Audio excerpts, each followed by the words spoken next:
Guys, what is going on? My name is Dar Cinema, and welcome to RWBY Volume 4, Chapter 6, titled The Tipping Point.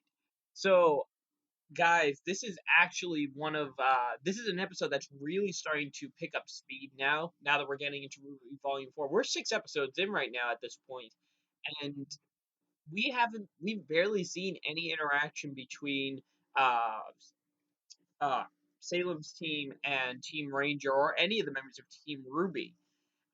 But thank goodness we actually get the ball moving with this episode where we follow Team Ranger as they are walking along the road. Now, this one in particular, this episode starts out with actually a little bit of comedy, which with the members of Team Ranger bantering to one another about how far they have to go, and Ruby hopelessly naive on how long it would have taken them to reach Remnant. We found out she really hasn't been this far from home ever, and that she thought it would take maybe 2-3 weeks, in which the other members of the team were like, what?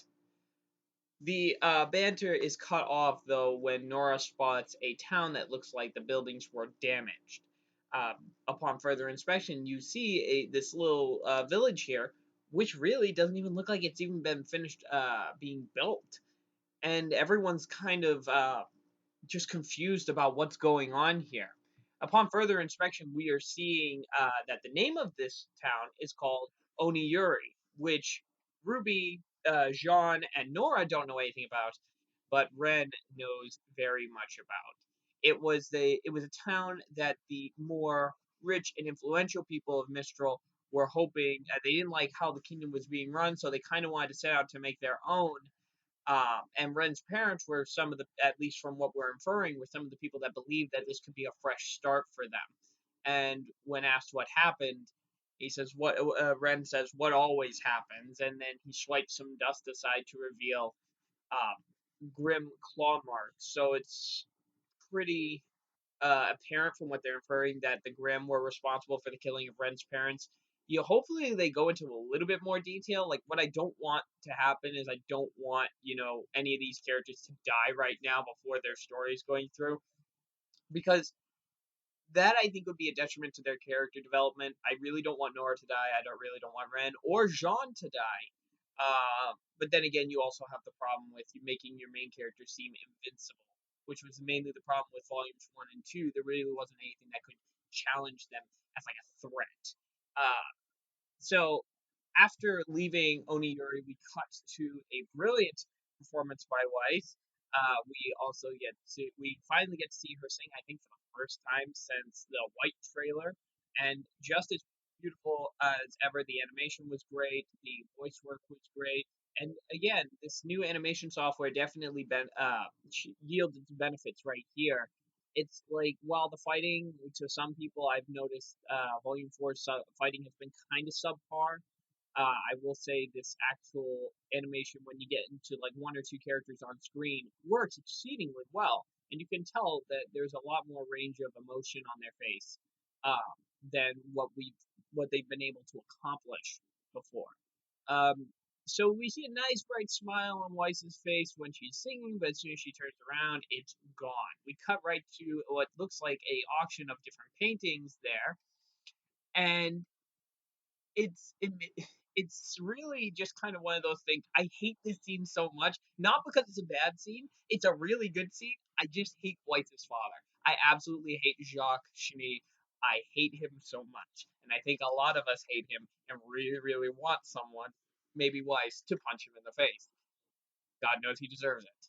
So we see he keeps Weiss on a really tight leash. Like, she spots the painting of Beacon, and right before she's going to it, uh, Jacques grabs her and like keeps her still, and it it's really one of those scenarios where you can see that despite using her, he doesn't trust her. He doesn't trust his own daughter, which kind of makes everyone's dislike of Jacques grow and grow by the day. So Weiss manages to get away and is inspecting the painting, and then she runs into another character. Now, despite everyone, I do think that this character, I believe his name's Henry Marigold, he will also, it looks like he'll be appearing because he looks way too detailed to just be a one-off character. And he obviously is trying to flirt with Weiss. Weiss is having none of it. He is just your typical airheaded rich kid, which is like kind of what Weiss was at the beginning. I feel like if this was pre-season one Weiss, this conversation would have gone so much differently. But after everything she has been through, he really doesn't take to any of his bull and tries throwing him out. And then in the whole argument that ensues, we see Weiss lose control, yelling at her father, and ends up creating a summons. She ends up performing a summons, and it's not the knight, which I was hoping it would be the knight, but it's the oh god, the name's escaping me, but it's that like I want to say it's Warthog inspired Grim. But right before it begins to attack one of the guests, Ironwood shoots it.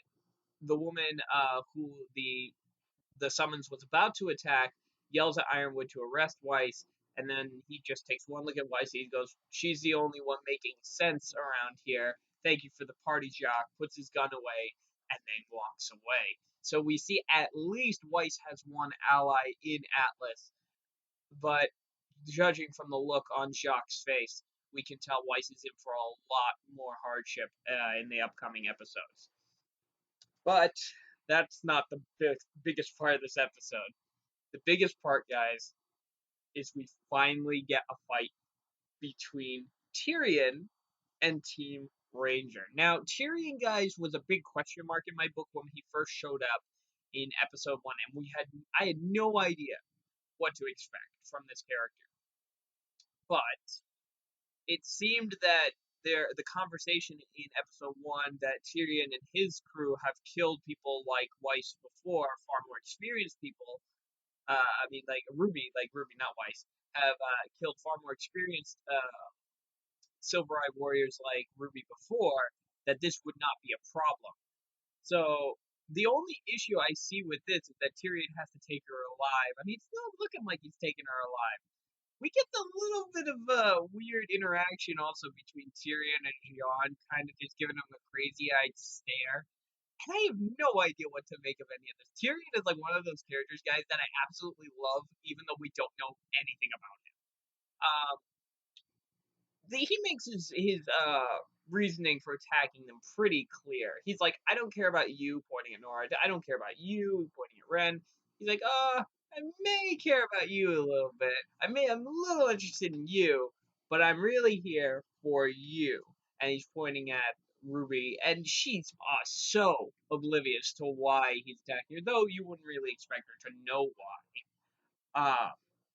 It's she kind of makes the inference that he's working for Cinder, and Tyrion just laughs. He's in her dreams, which I find very, very funny. That I really want to see more of Tyrion. I hope they don't kill him, because I really like what he's doing so far. And the greatest thing that they did in this episode, like I made the note before about having your main character seem invincible, we've seen Team RWBY actually be somewhat competent in what they've been doing up till this point, but they're dealing with someone far, far worse than anything they've ever encountered up to this point, and it's very clear because he is absolutely destroying Ren and Jon and Nora. Though I will admit, it was a little satisfying to see him kind of get the wool pull over his eyes when Ruby shot at Nora with the electrical bolt, and he just had no idea what was coming. Well, from the next scene, he obviously did, but just seeing that kind of dumb look on his face was pretty funny. Though, see, I just need to say, Ruby, Jon, and Ren, you have terrible poker faces because he wouldn't have known this was coming if you didn't make smile that like with a bright neon sign that's saying she's still up. But the biggest reveal of the episode, no doubt, was when Nora goes to strike with her electrical attack. Tyrion blocks it with a scorpion tail, revealing that he is a faunus. I honestly did not see this coming. I there was it was kind of one of those twists where I'll have to look at the previous episodes over again to see if they honestly made any like hints or clues as to what he was. But to be honest, I really don't think he is. I mean, I don't think he gave any hints on what was coming.